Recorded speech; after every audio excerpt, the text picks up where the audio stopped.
Ladies and gentlemen, this is Fenriz talking, doing the commentary tracks for our first album, Soulside Journey.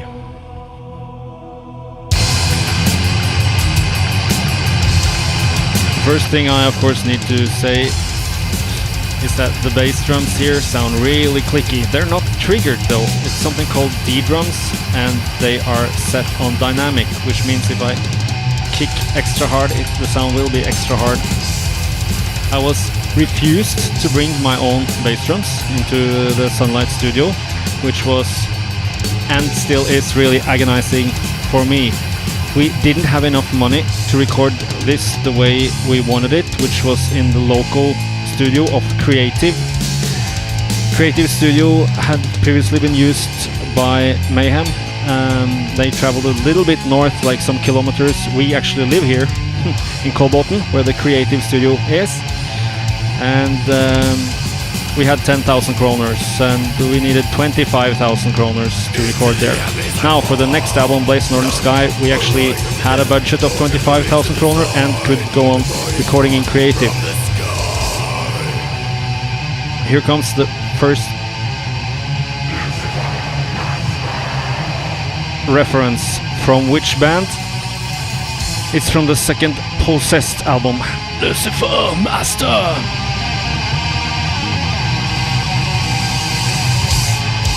I was always really big on making references from the demo days in interviews. I always mentioned and name drop bands, and I'll continue doing that.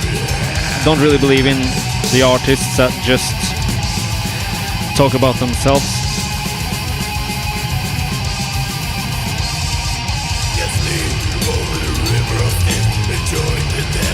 We felt as if we were one of two bands making a little bit spaced out death metal, perhaps, and we were really inspired by the other band of such style, namely Nocturnus, and especially their second demo. We didn't really dig their first album or anything, it was the second demo, second Nocturnus demo. Huge inspirational source for us. Now, when we made a 3-album set with a book last year, I had to go through all our own album to rate them. And I have a rating system from before, which is from 0 to 60 points for a song. This one scored about 50, 51, 52 out of 60. This song also has a autopsy riff at the very end of it. We were really thrilled about being on the same label as Autopsy. Our final demo was actually a sort of... it was a live recording, but it was from the soundboard, so it sounded like, well, more or less professional, like a demo. And the first time around, Peaceville didn't want to sign us. We had like 7-8 other offers, I think, but we really wanted to be on Peaceville. So I got like crazy mad and said, "You didn't listen to it well enough, listen one more time." And then magically we signed a record deal with Peaceville early 90.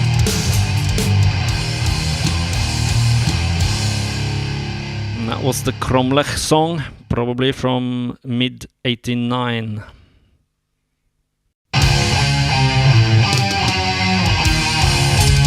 This is definitely a newer song, probably from springtime or early 1990.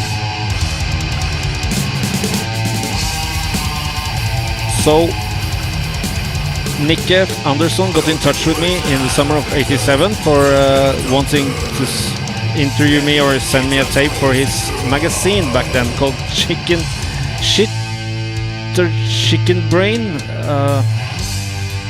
Chicken Shit, perhaps. I don't think he ever made that magazine, maybe like one copy or something, because he got busy with Nihilist very fast. And we kept in touch with them, and then they turned into the Entombed name And when we had to go to Sweden to record this album, they were so kind and let us stay at their places and so forth, and showed us the studio and showed us around. So major big thanks to the guys in Entomb for housing us and everything else.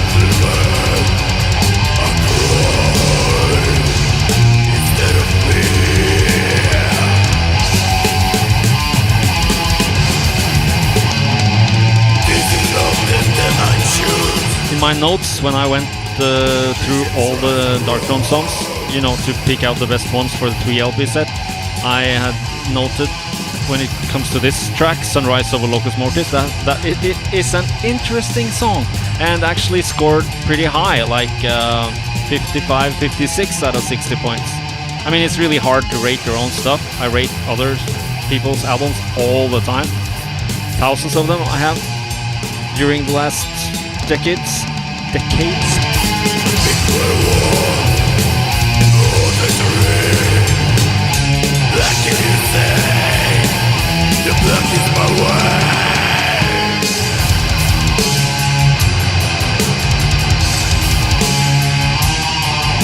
This is very good riff. I can't remember who made what riff, because at this time we were all writing songs together. So in every song there would have to be a riff from Dag, or a riff from Ted, or a riff from me, or even Ivar, I guess, in a couple of places.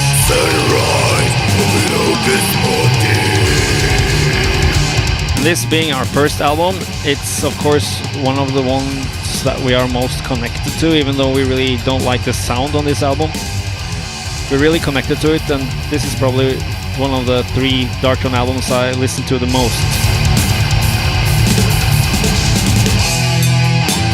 Very good spaced out riff, this.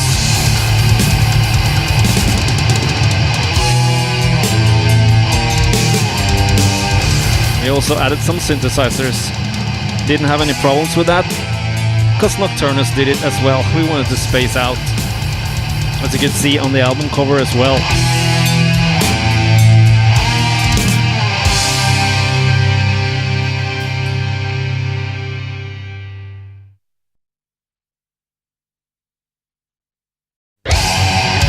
And this is the title track, Soulside Journey.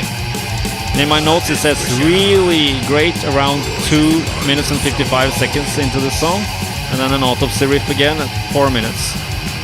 Really inspired by Autopsy. No bones about that.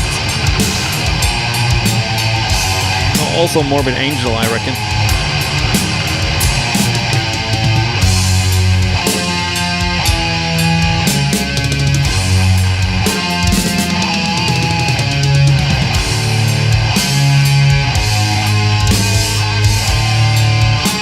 This sounds pretty much like Autopsy as well.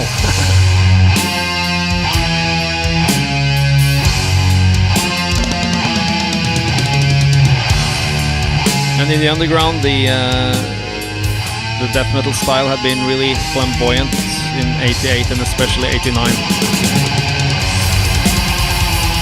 I got most of my death metal from those years, and I probably just have like 5, 6 death metal releases from 1990, the year we made at least half of the songs for this album and recorded this album.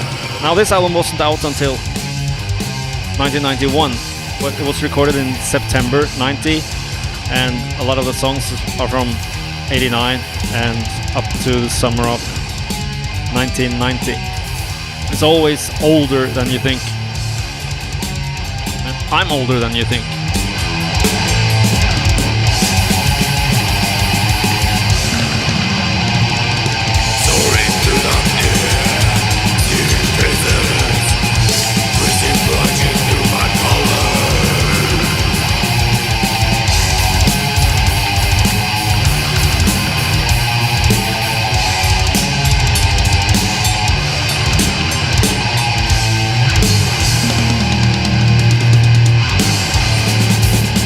The Roto Toms, I got to bring those to the studios, which you could hear in that drum fill and here.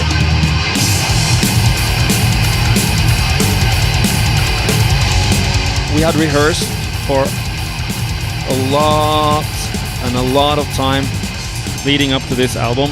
But the funny thing is, and what I've learned is when I went through the album to rate it and analyze it, I found that the songs that we had played the least was best executed in the studio, and the songs that we had played and played and played even live and on demos and played again, they don't sound good. They don't sound as good as they should. Here comes the part I'm very, very satisfied with. Great breakthrough solo by Ted.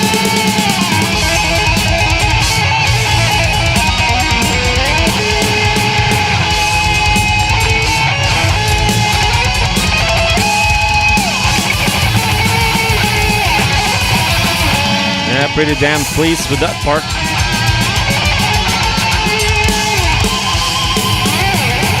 Probably Morbid Angel inspired, I don't know.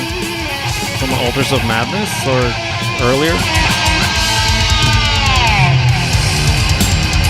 Hard to tell, it's like 25 years ago sitting here.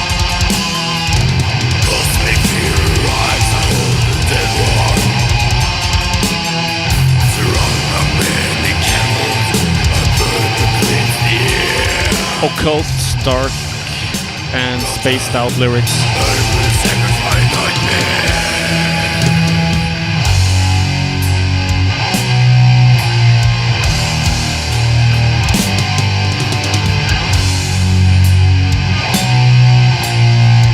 Doom metal, doom death metal was getting hot at the time with Derketa and Paradise Lost. Paradise Lost demos were great.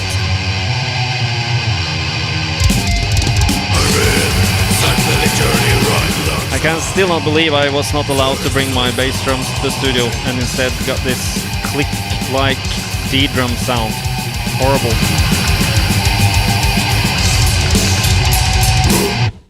Abrupt end.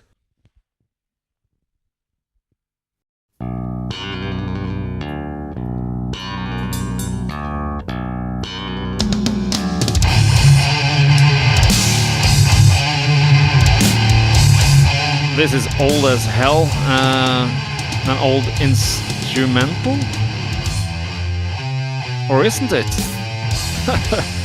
Can't remember right now. This is an old song anyway.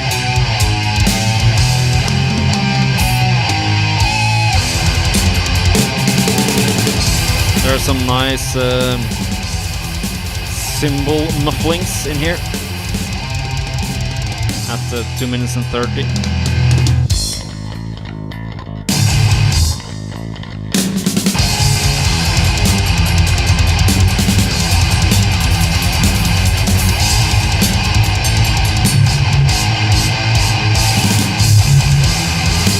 And while when this album came out, we had already made and rehearsed the entire Goat Lord album,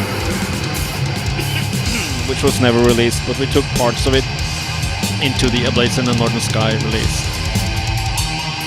So when this album finally came out, it was real old news to us.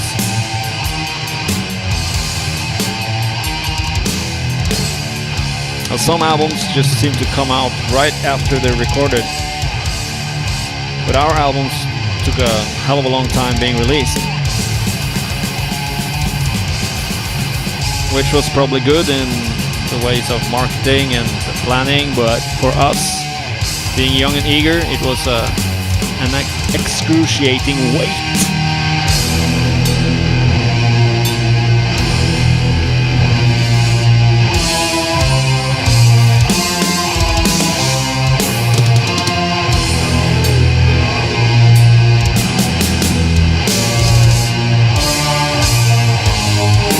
And also I'm overplaying on the drums all the time.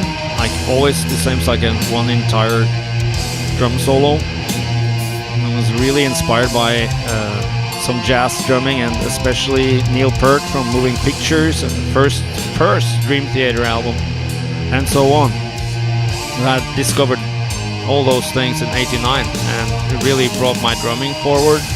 But then what is really typical with especially death metal bands, the drummer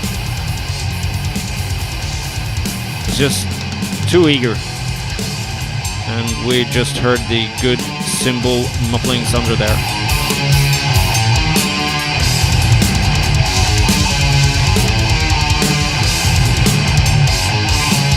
Uffe from Entombed, I think, helped with the guitar sound and not much else when it came to things technically in the studio.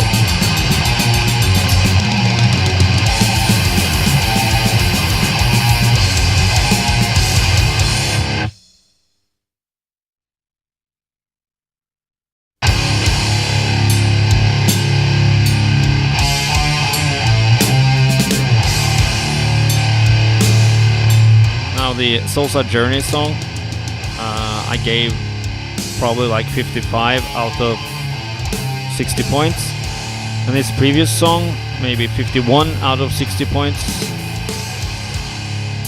And here we can hear another Autopsy style riff. This is a really interesting and spaced out song, has probably one of my fave parts in Darkthrone ever in it, but the song itself didn't even get more than like 52 points out of 60 from me either.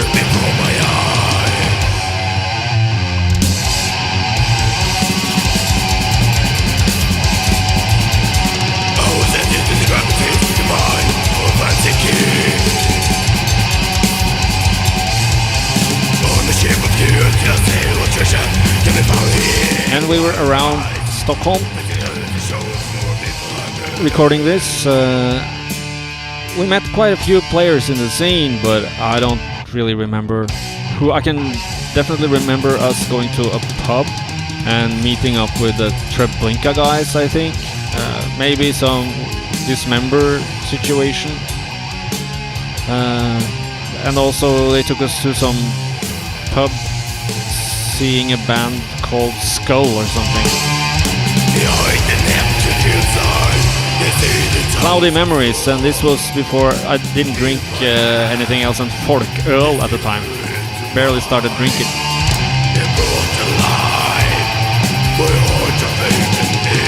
Okay, this is my fave part coming up.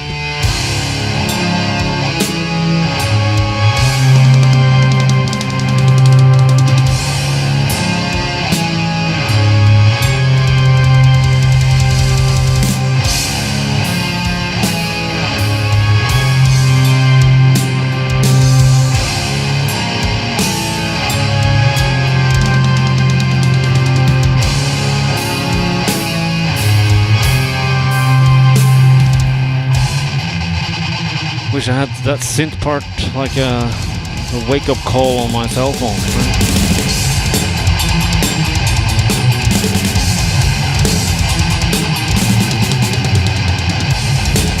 How long did the recording take? It probably says in the album cover. I don't know, 5 days? Something like that. With mixing and everything. We didn't use any more than that on the A Blaze in Northern Sky or Under Funeral Moon album either.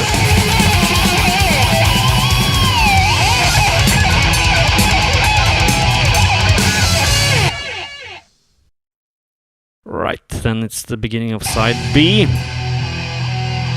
It's an old song, and it could have been a lot tighter. So again, this is the problem. We played the song to death.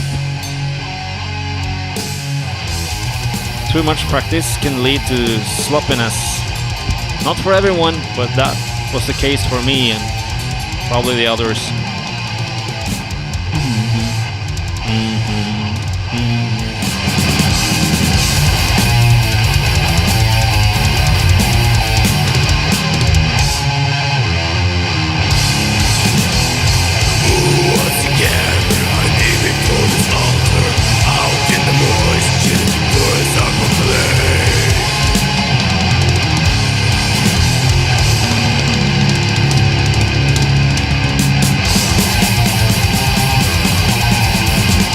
Just classic death metal. I don't even know what it's inspired by. Maybe the first Death album or something.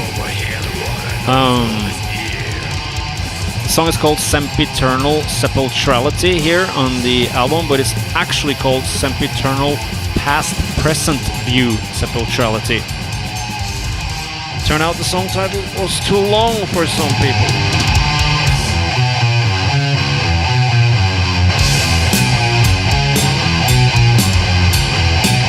This riff is not that cool. It's cool now, with a sort of samba-like drumming. I don't know what... This is better. Sounds like Morbid Vision's album from Sepulchra.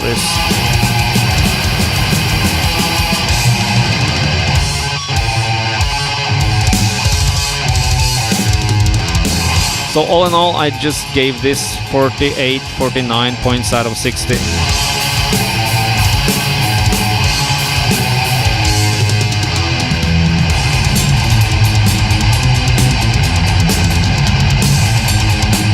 Extra bitter, this sort of bass drum sound is what I've been fighting against since like 89, and then we ended up having it on our first album. It was a huge downer for me. It's been my eternal war to abolish this kind of bass drums.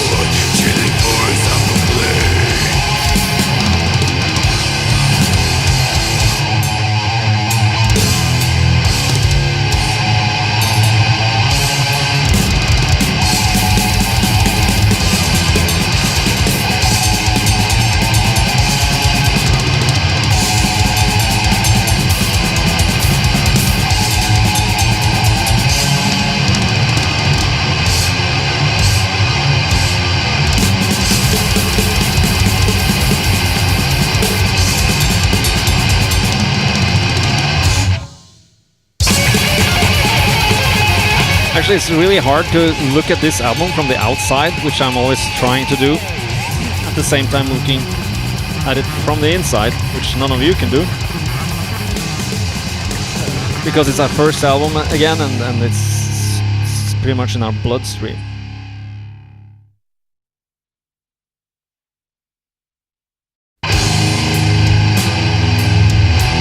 And this is a newer song, Grave with a View.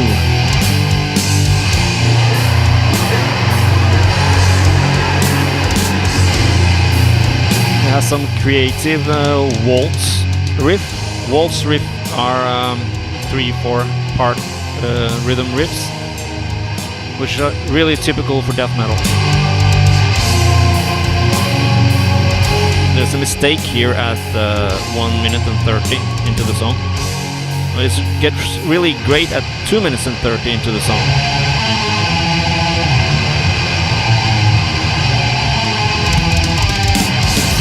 The song really starts well, but gets to be kind of too waltzy after a while.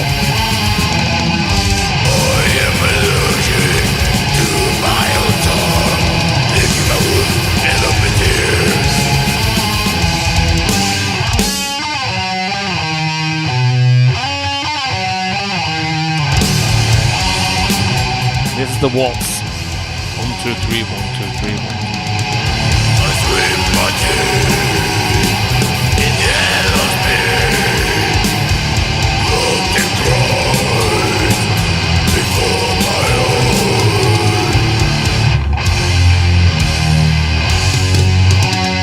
It's like a really untight Neil Peart is playing. That's the mistake. Untight Neil Peart trying to play death metal. That's what the drums sound like. And the guitars are kind of like a wall of guitars. It's not really that organic sounding, so the bass guitar has some sort of problem getting through in the sound. That's what I feel anyway.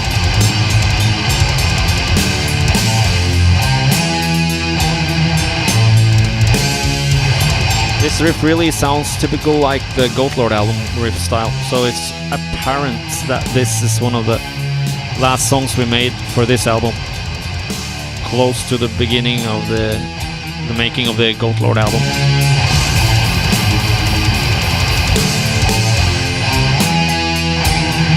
And this is good when Ted plugs in the solo guitar.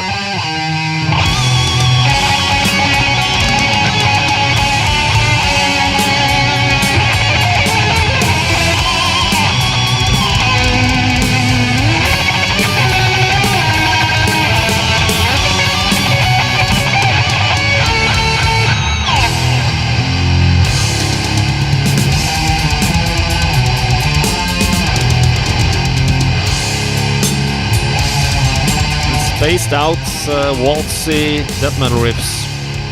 Ahoy! I really enjoy the lyrics I wrote for this one.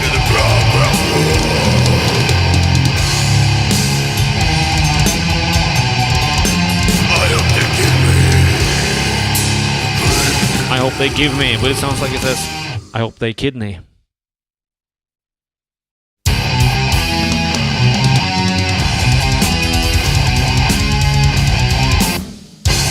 Previous song ticking in at like 49 out of 60 points. This one got 51, 52. We really like this song.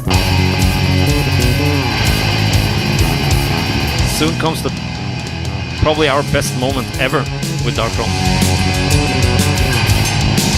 The release right here, right now.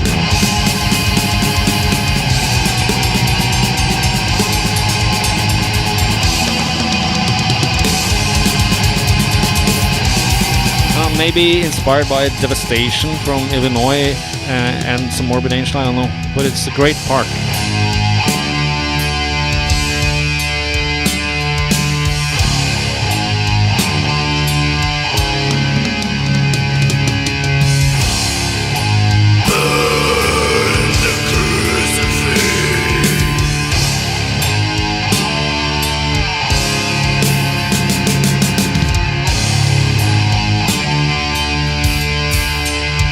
Spaced out song. The solo is great.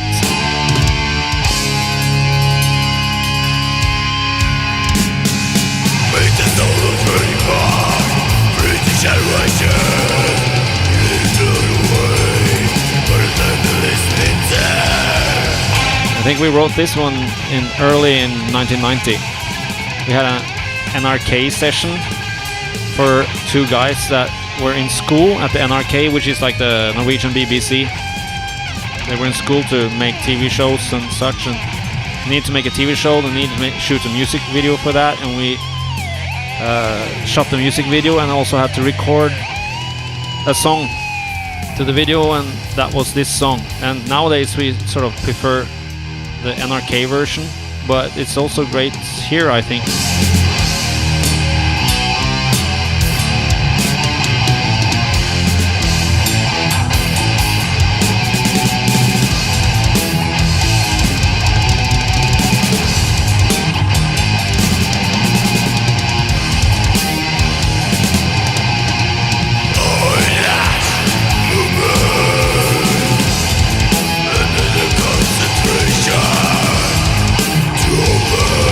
Open the cosmic lid.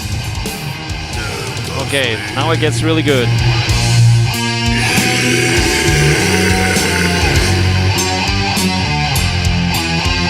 No, not really.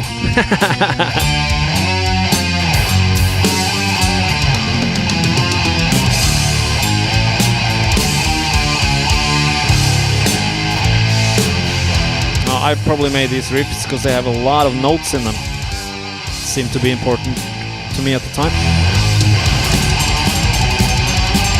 Oh yeah, Nocturnus. Mega Nocturnus inspired from their second demo. Get it while you can. Just got re-released, the Nocturnus demos.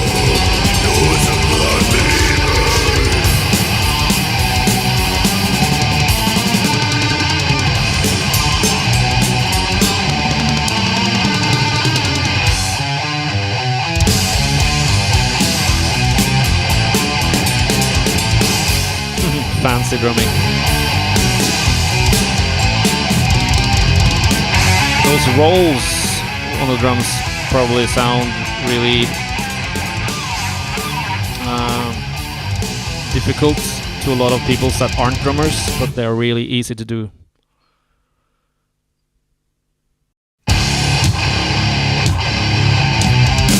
Oh yeah, Nor the Silent Whispers. One of the great songs from this album, and one of the newer songs for this album. We hadn't played this a lot, so it was pretty fresh when you entered the studio with it. This one has both like a Black Sabbath style riff in it and a Celtic Frost riff style. Let's see if you can guess. And you can see for more.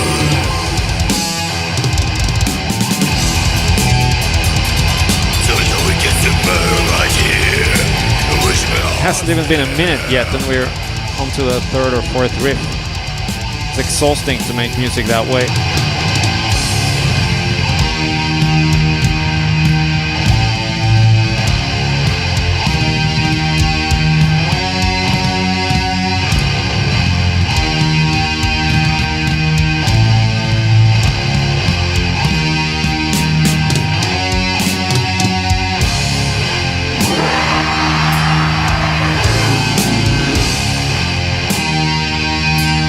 And yes, this is the Black Sabbath riff.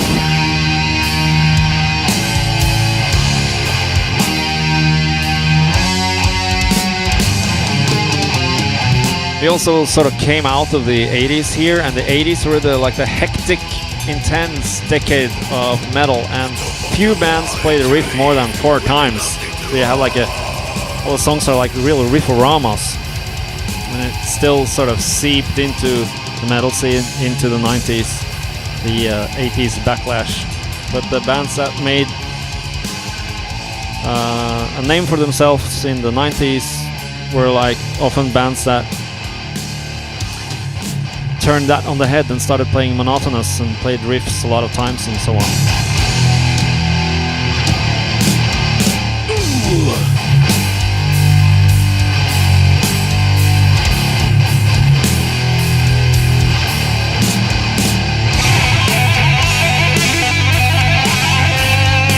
And yes, this is the Celtic Frost riff. Most of our albums has Celtic Frost style riffs, and I'm probably the one the most eager in inserting those. I feel I have a pretty good understanding of how to play the Tom G. Warrior style riffs.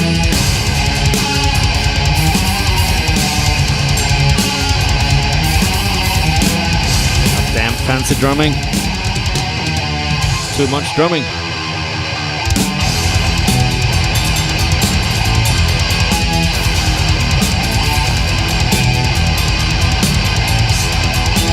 I can really hear the bass guitar here for once.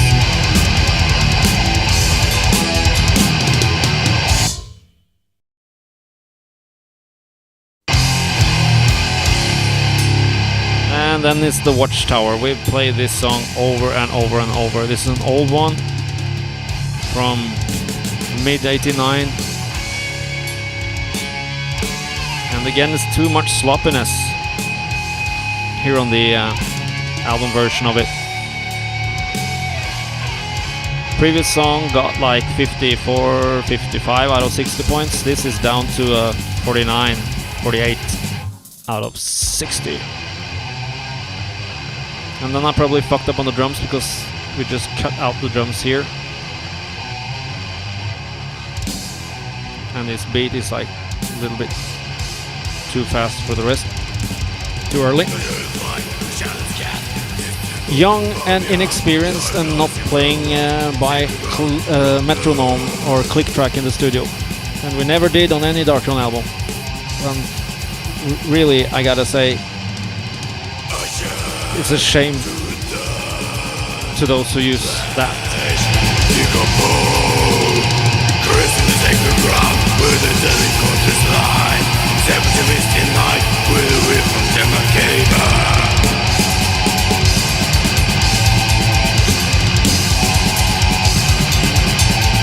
I'm also thinking maybe we took the songs we knew best and did those first in the studio, since it was our first time in a real studio.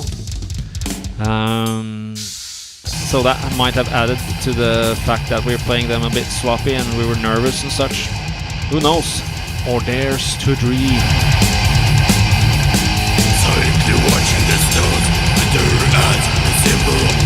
And in this song right here,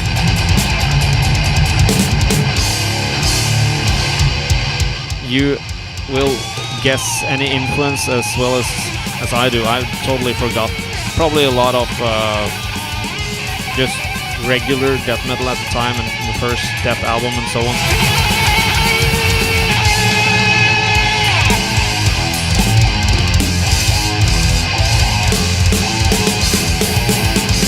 I always like that riff, but it never really works. Synthesizer is a bit too loud.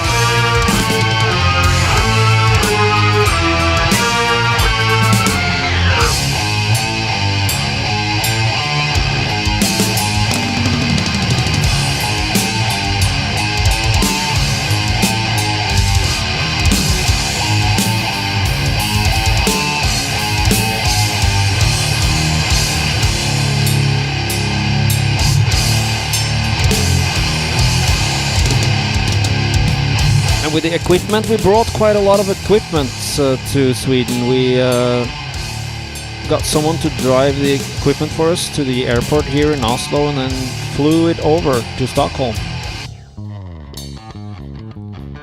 And I can't remember how we got the equipment from the Stockholm airport into the center. Probably took it on a bus or something, I don't know. And I'm really sorry if some of the Entomb guys fixed some transport and I forgot about that now, but they did a lot for us anyway.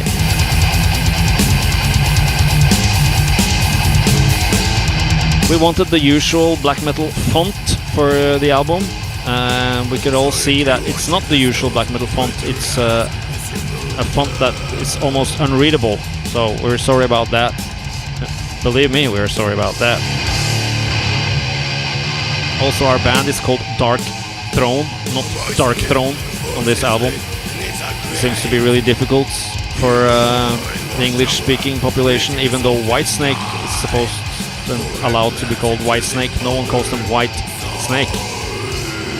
Oh well.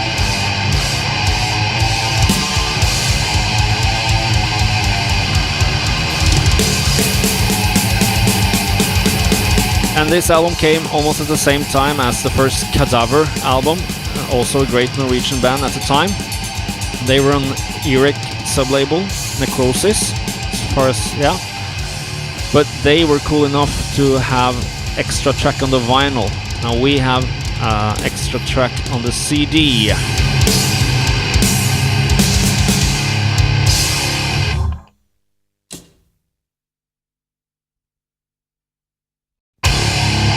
That was nice when I put down the sticks at the end of the album.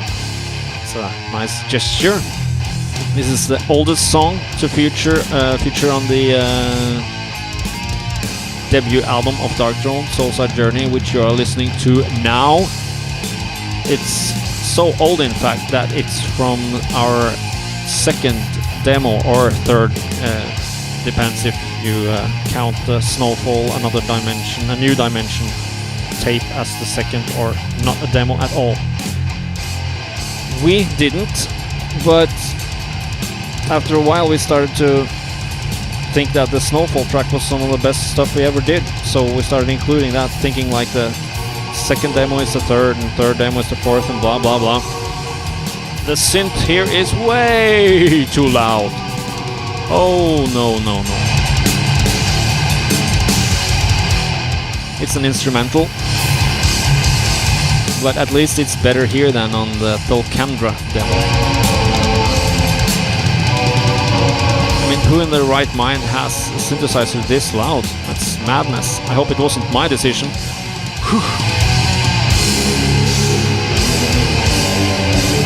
Maybe it doesn't sound better here because of the synthesizer. The photos for this album were taken by, I mean, we took photos of each other, but the black and white photo is taken by my father at the graveyard he is now buried in. He died in '94. And I can see on the black and white photo I am wearing an Autopsy t-shirt. And Dag and Ivar are just wearing total fuck off t-shirts, meaning like whatever t-shirt they had, like from a local company or something that they got for free from their folks or something. Not exactly dressing up. I was dressing up, the others weren't.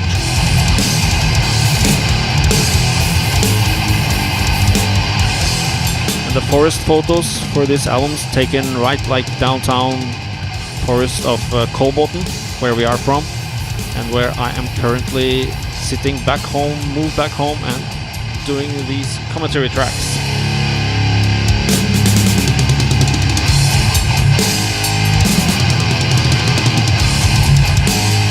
Not a lot of time left now. First of all, I really want to thank all of you for listening, and excuse me for Ted not being here and doing this with me.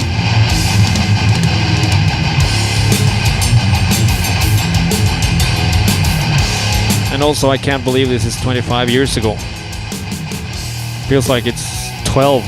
So if there's anyone out there younger than me, just beware, because time flies like a meteor when you get like past 35 years old. And I'm suspecting that it will be way worse as time moves on closer to the inevitable death.